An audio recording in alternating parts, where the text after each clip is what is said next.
ég ólst upp við dönskusletturnar hans afa og ömmu og það allt saman, sko. Og meira að segja foreldrar mínir slettu mikið og við gerum það líka.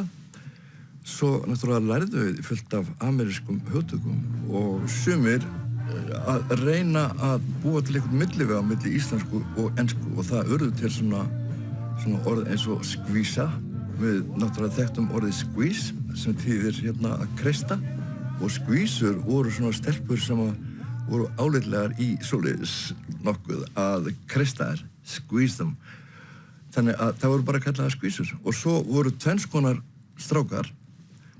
Það var eiginlega meira áberandi að vera strákur heldur en stelpa á þessum tíma.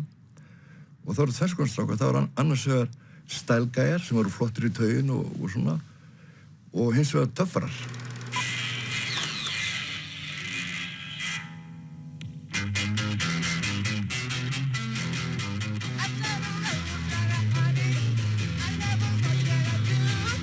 Og töffarar, þetta var náttúrulega bæði orðin ensk náttúrulega. Töffari var hérna sá sem var hérna byssubófinn í kúrekamyndunum og hann var töffari.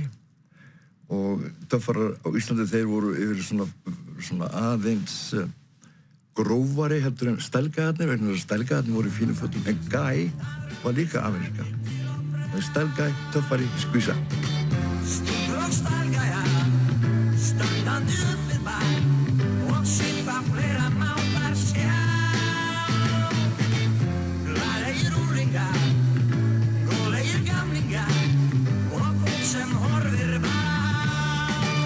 Félagslegu einkennin